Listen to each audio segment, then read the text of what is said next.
And welcome back to the Constitutionals Podcast. I'm your host, Chad White. If you didn't know, this is the premier podcast for the website, cpluscomedy.com. Like I just said, it's a website. Go there. All right, here we are, doing this podcast one more time. Episode 129, 129 times.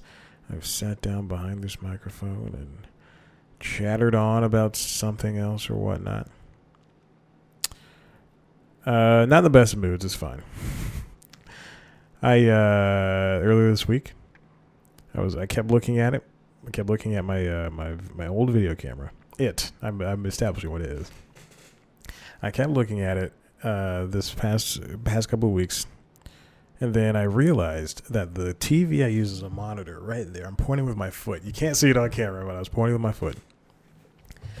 The TV I use as a monitor is a Vizio. Vizio's the only television manufacturer that still uses component.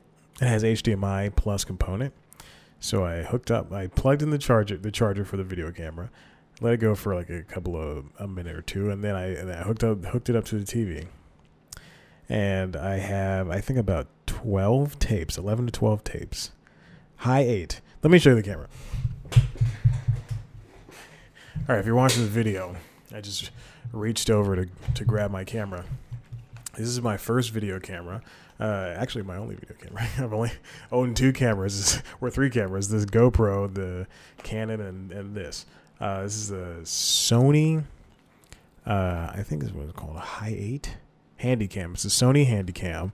It's pretty old, from like the early 2000s. It's got a flip-out LCD, and it's got very, very bad lithium-ion batteries. It's got a maneuverable eyepiece.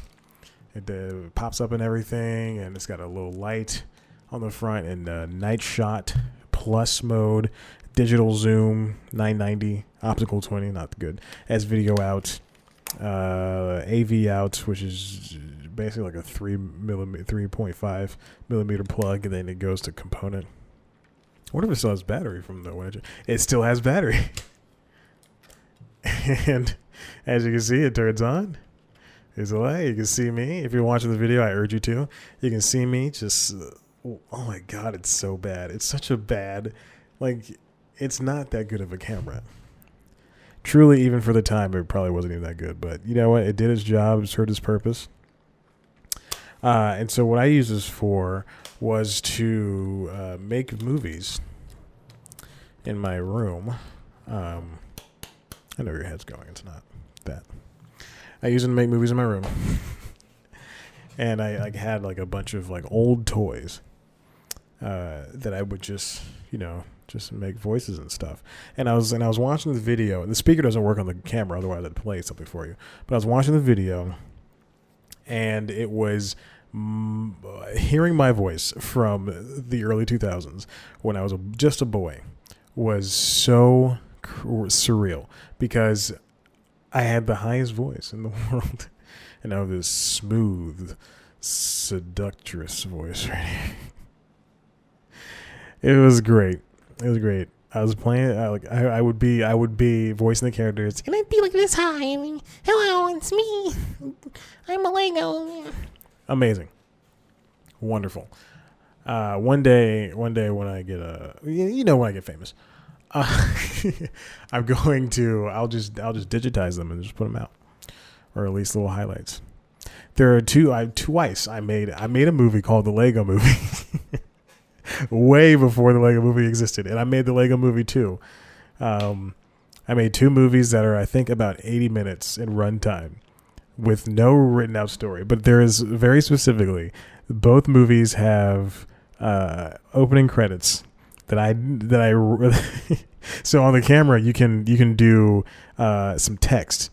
So I read out the Lego Movie 2 and the text, and it's just this very crappy, very blocky text, and you can only put it up up top in the middle, or it's got a little scroll wheel, so you can scroll and put the I don't know why I'm doing it to myself, but there's a scroll right here. You can just scroll and put text someplace, and that's how you type and everything. And I this is a very hefty camera. And I put out the titles there, but then on pieces of paper, I'd rip them up, and I'd write executive producer Chad White, casting Chad White, directed by Chad White, written by Chad White. Very funny. Produced by, I did for I think the Lego Movie 2 I did produced by Chad White, and then I put executive produced by Chad White. I had to give myself top billing with that executive producer credit before I gave myself regular production credit. And also, you can't produce. So there you go. There's that. That was it. And the camera runs on, I believe. Let's see if there's enough battery to get this thing out. So it's gonna slowly pop out. This used to be broken, and then I fixed that at some point when I was a boy. It runs on 8mm Maxwell, and one of them, two of these tapes are just full movies. One of these might actually have some Simpsons on it or South Park or something like that, but otherwise, I was looking at this and I was like, man, and I just kept thinking, oh my gosh, like I asked for it. It's like one of 3 things in my entire life I've ever asked for that I actually got. And I'm very surprised. Looking up the camera on Google to figure out how to fix the speaker, realizing when it came out how young I was. My mother got me that camera. It was very nice of her to do that. And it makes me feel like I was Adam Goldberg. If you ever watched The Goldbergs on ABC, which I urge you to do, it's a great sitcom. But he had a camera when he was a boy, and now he's made that show, and he's putting his home movies on ABC sometimes. So at the end of episodes, it's really nice. Anyway, enough of me reminiscing. This first topic it gives you the reality of what podcasters really do and how much they make and everything. If you listen to a lot of podcasts, I don't know if I ever mentioned this last week. I think I probably did, but there are 750,000 podcasts in the world. So the fact that any of them make money is insane. But here we go. We actually have a little idea. This comes from Lifehacker, written by Lisa Rowan. You'll never make money podcasting. So she gives us the statistics, 750,000 podcasts out there. Jack Rysider, who writes about the podcast industry at LimeLink, estimates that 99% of all podcasts make $0. Which is true. When you see the numbers, you'll make sense in a second. Podcasts can charge typically between $15 and $30 per 1,000 downloads they get per episode. Only 7% of podcasts get 5,000 downloads per episode, according to hosting service Libsyn. So if Ridesider says if your show was getting 5,000 downloads per episode and you charge $20 CPM per ad, essentially per ad break, you'd make $100 for that ad. Making $100 a pop to start isn't that bad, but of course you're not going to get that. Okay, so here's the math. The top 1% of podcasts are the ones that get 35,000 downloads per episode. So think your WTFs, your Joe Rogans, your Conan O'Briens, your I need a friend, or Conan O'Brien needs a friend. I need a friend. I need a friend. That's a good title. So think about those. And those typically charge between $25 to $50. Selling 2 ads per episode, a podcast make $4,000 per episode. But that's just 2 ads. Conan O'Brien Needs a Friend, they have in 2 ad breaks, they'll probably have 6 ads. It feels like it's so long. Or WTF, Mark Maron has 3 sponsors sometimes. So maybe that could, so those numbers would differ. There are more than, if you think about Patreon, Patreon is a different way to make money for a podcaster. This microphone is very close to me, and I don't understand why I don't move it. I just keep leaning back in the chair, and this chair does not have a support where it can lean back, so it's a rolly chair, so it's going to fall over at some point, and you'll see it. I'll keep it in. And I've fallen out of the chair before. There are other places instead of using ads, which you'll probably use ads in conjunction with what the other places are. But you go to Kickstarter, Indiegogo, or even Patreon. Patreon is the place where most people make their money. Doughboys, The Flagrant Ones, I'm gonna name 2 comedy podcasts. Talking Simpsons, all of these. That's how people make their money, and they have huge followings there. But I have issues with Patreon. The Ride Sider notes that there are more than 9,700 podcast creators on creative fundraising platform Patreon. It estimates that 55% of them make less than $30 per month. $30 per month. There's a guy on YouTube I follow. His name is Ant Dude. I think his real name is Anthony. I don't know. But I've been following him for, I don't know. I think maybe ever since he got on YouTube, because we're around the same age, and he likes Sonic, and he talks about Nintendo stuff all the time. But he has a bone to pick with Microsoft about Xbox. I don't know what his problem is. But he has it. So he's been on YouTube for, let's say, almost a decade. And he now has he has a following on YouTube. Maybe, okay, hold on. I can just go to YouTube right now and just look it up. I don't want to throw these numbers out here and feel like a jerk for not getting it right. But he has a decent following on YouTube. It's not a million people, but I think it's close to 500,000 at least. So 354,000, which I was way off. But in my head, I said 350,000, so that's close. But he also started a Patreon. I don't know when, but he started a Patreon at some point within the last couple of years. And he makes $232 per month. Now, I think Patreon takes out 11%. So 2552. So 232 minus 232 times 12. 1284. And then 1284 times 0.11 equals 306. So, 2784. 2784 minus. So he's getting not that much. He's still breaking 2,000, but he has 103 patrons. That's people giving at least $1 per month. And so he's not making he's not making a bad amount. That'll pay for, that amount will pay for my rent and my car note.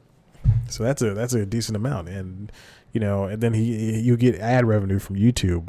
And he doesn't do podcasting, but, that's just a supplemental way of making money. So the writer, the antidote then is to reframe why your podcast exists in the first place, or why you want to spend time making it. Podcasting is, podcasting's a very odd thing to start doing. They're right. You should really think about why you want to do this. Why am I, I could ask myself that very question. Why am I doing this? Why am I making this podcast? Why am I doing C+ Comedy? Why am I doing News Time? Why am I doing these interviews with comedians?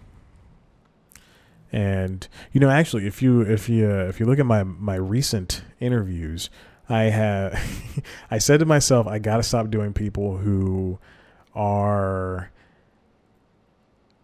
I got to stop doing smaller acts. That sounds bad, but I had to stop, because when I started doing, and I was thinking about this on the drive back from work, when I started doing C+ Comedy, I had nothing. And then after a year, I started talking to, some people, and then, some people were, I guess retiring people. No, I don't want to do that. But some people were big and some people weren't. And then, over the years, it's been ups and downs in terms of people who are celebrities. But at some point, you have to sit down and go, okay, I can't talk to somebody who this is their first show on VH1, and I've never talked about it on VH1, so I'm not crapping on anybody. But this is their first show on VH1, or this is their first album and they self-produced it and it's coming out. Because that's not helping me, and it truly is not helping them. If I only have a certain amount of likes on Facebook, or a certain amount of followers on Twitter, or a certain amount of followers on Instagram. So I figure, if I could reach in and talk to better people. Anyway, that being said, you have to sit down and say, why am I doing this? So I guess essentially why I'm doing this is to hone my craft as a host. And podcasting is the big thing out there. And at one point, so is YouTube. But podcasting is accessible and YouTube is to some extent is accessible for everybody too, because you can just sit down and record. If you think about your phone, you can just get an app and it's there. You can download, what's the one that Spotify bought? Anchor. You can just download Anchor and record your podcast there. And yeah, I mean, it has a time limit and you can only have like 2 people on, and it's stupid, but you can do it. And that's the point. But then you have people who are enthusiasts like myself, and I'll get like a $200 microphone and 2 very crappy cameras and spend, $30 a month on, Adobe stuff, Creative Cloud, just to sit down in front of nobody and say some words. But there you go. This is something very important. If you look at those numbers, the numbers from the top 1%, the podcast who puts out an episode 52 weeks a year, and they get at least 35,000 downloads for one episode, and they charge the ad breaks with $25 to $50 per ad break. They're making $4,000 per episode, essentially 2 ads per episode, basically. If you're doing 52 episodes per year and sold out all the ad slots, that's more than $200,000. But that's not everybody. Sometimes you'll hear podcasters complain that there's no money, and they'll say it cheekily. Especially one of the comedians that I listen to. You'll hear like John Gabris or Tawny Newsome or Hayes and Sean from Hollywood Handbook. You'll hear them say like all $10 I earned, or all $50 or something like that. That $50, they'll say it cheekily, but that it's true. Like, that's how much. It's not gonna be that much, and 35,000 downloads. That's a lot. That's not what their podcasts are getting. But Conan's gonna get that. WTF's gonna get that, and that's why they're doing it. And then you have older people, older podcasts that have been doing this since the beginning of podcasting, who since created podcasting, Jimmy Pardo, and then there's Comedy Bang Bang, and I can't imagine that they're making as much as a Conan is. Conan created podcasts, though. I gotta stop doing that. Listen, we're gonna take a break, and then we're gonna come back and maybe finish this off. I don't know. Who cares? One. Well, go back.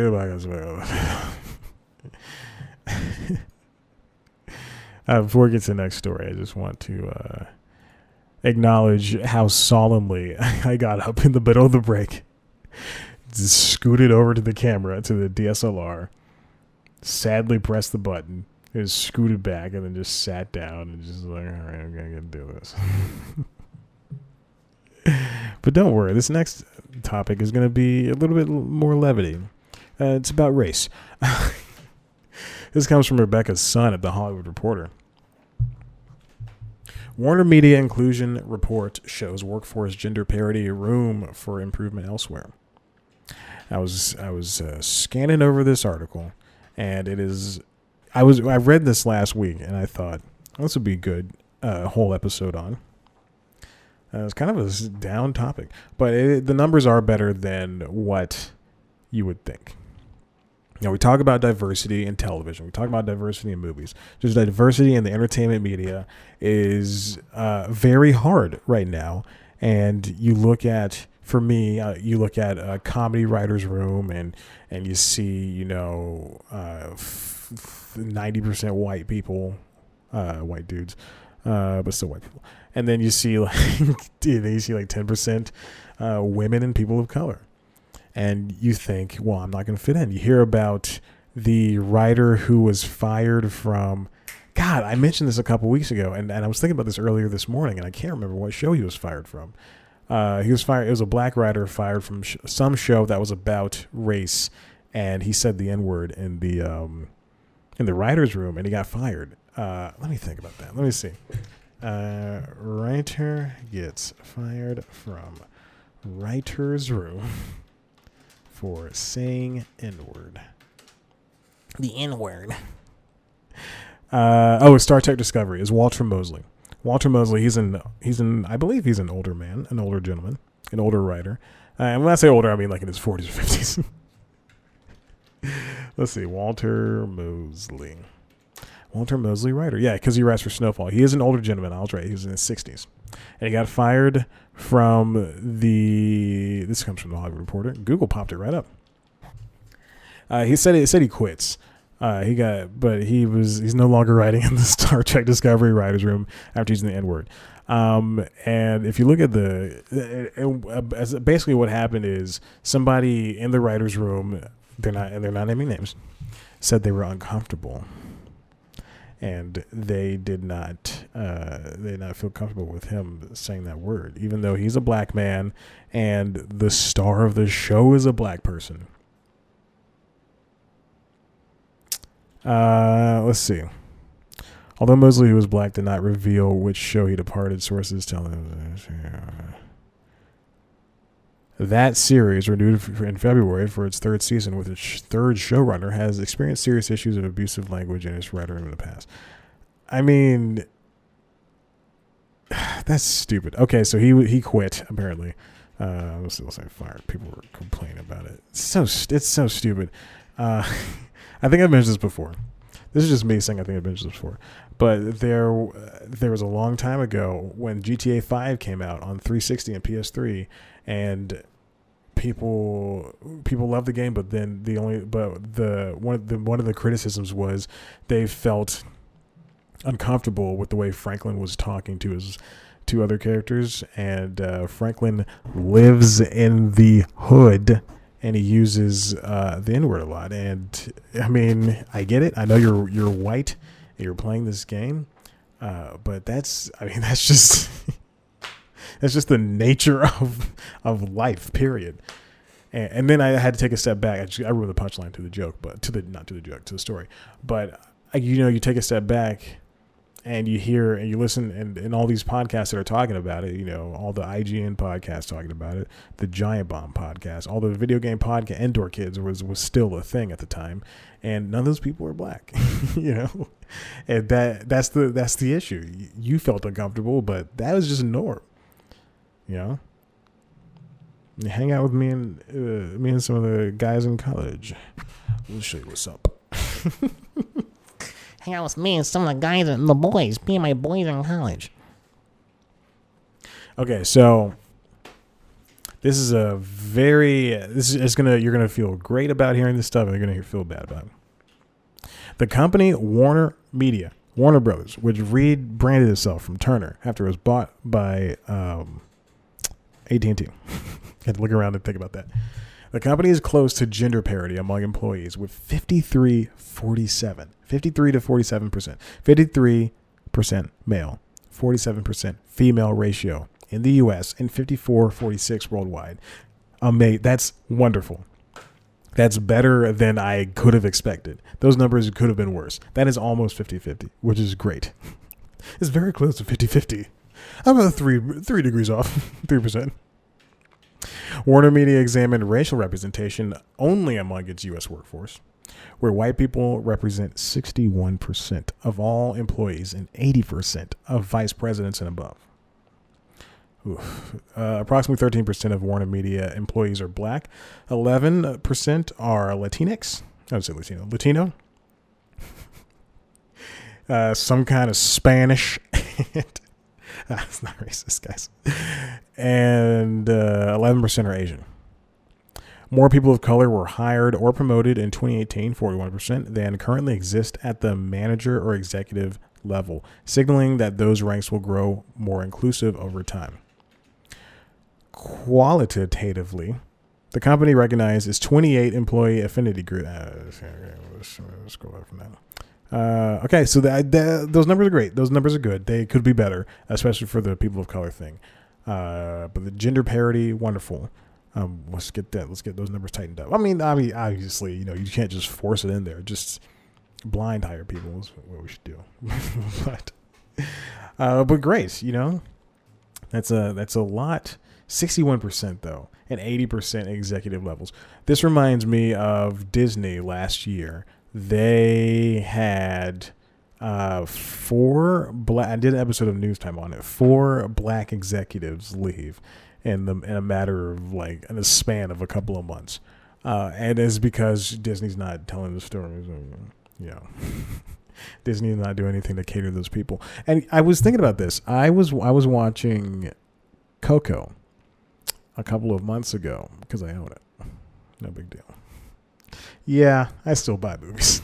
I was watching Coco a couple of months ago, and I was watching the credits because I also do that. I'm so exciting, guys. This is. I was going to say something, but I'm not going to say. So exciting. And if you look at Coco, you'll see the voice cast. Great, beautiful Latino people. I'm not saying Latinx. Great, beautiful Latino people. And then you get to who wrote the movie. And it is like 15 white guys. And then you get to who, see, story by 1, 2, 3, 4 white people. And then you get to the screenplay. And then it's 2 white guys. And then you get to directed by. And it's Lee Unkrich. Unkrich, is that how you pronounce it? Unkrich. And I understand that this person's been at Pixar for the longest amount of time. But there's only so much. You could have given this, I guarantee, to anybody else, and it's still, or I don't know if there's like a associate director position, which I doubt there is, but there's a way to give it to somebody of Spanish origin to make this movie. Where am I getting with this? And then if you look at Moana has the same thing. These beautiful Polynesian people. I don't know if that's the race. I was watching Moana a couple days ago. Like I said, I buy movies. For a guy who doesn't like Disney, I sure do own a couple of Disney movies. I own those and The Princess and the Frog. I only own the ones with the people of color in it. So Mulan. I don't own Mulan. I wish I did. I love Mulan. God, if you want to see me break down and cry, just play Reflection. She just wants to. She doesn't want people to tell her who she is. You look at Moana. Beautiful Polynesian people all over this movie. Lin-Manuel, he wrote some songs. But then there's 1, 2, 3, 4, 5 people who did the story by, who are credited with doing the story by, written by a white guy, directed by 2 white guys. And you can say, oh, but they're the ones who know how to do it. I think there's a way that that people of color at Pixar in particular and Disney in particular can be given movies and TV. Well, no, let's give movies. Can be given movies and they're taught along the way. Pixar wants to be this great incubator, but it's not. It's truly not. You can do the hiring from within. You can create a story from within. You can be as open as you want to talk to your employees and all that jazz. But in the end, you're just facilitating old white people, especially old white men, doing the things. So let's get back to WarnerMedia. If you look at some of their shows, Crazy Rich Asians, the movies too, Random Acts of Flyness on HBO, Insecure on HBO, Claws on TNT, they say Supergirl, but Cartoon Network Steven Universe, and Full Frontal with Samantha Bee. All of those, and Full Frontal, which I've talked about before, Sam B does a blind writer's packet, which means that instead of getting a writer's packet with a name on it, and I think Conan does this. I was listening to Inside Conan, the writers podcast from the 2 head writers over at Conan, and they said they do blind packets, but a lot of their writers are white. I think they have like 1 Hispanic writer, and they had Dion Cole, and then like several years ago, but he got big. And I think they had 1 black writer, but I don't know. Anyway, but if you look at all those shows, those are the diverse ones, and the movies, those are the diverse ones. Those are the ones that are able to. And Sam B, so she had a blind writers packet. Blind writers packet, people submit their stuff without their name on it, without even them knowing you're a male or female. And so if you look at her writer's room, especially that first year, so diverse, wonderfully diverse. You got people like Ashley Nicole Black up in there. Now she's starring in Black Lady Sketch Show, a Black Lady Sketch Show. We got Claws ending at season 4 next year. I did not finish season 3. Just watching things on apps that aren't Netflix or Hulu or even Amazon or even HBO. It's just so tough. Like watching stuff on the TBS app, watching Conan the next morning, which I usually do, even when he's not off for 3 weeks like he is right now. He just came back like 2 weeks ago, and now he's off for 3 more weeks. Insane. But watching Conan the next morning on TBS app is just so dreadful because you gotta. It's slow and buggy, and then the commercials are like 7 minutes long. They're like 5 minutes, but still. No, they're like 3 minutes, but still. Let's keep going. The report also examined representation in its content, both on screen and behind the scenes. Here, women lagged farther behind men, representing just 34% of actors in scripted television and 28% of those in film. Behind the camera, the numbers were lower, 23% and 24% respectively.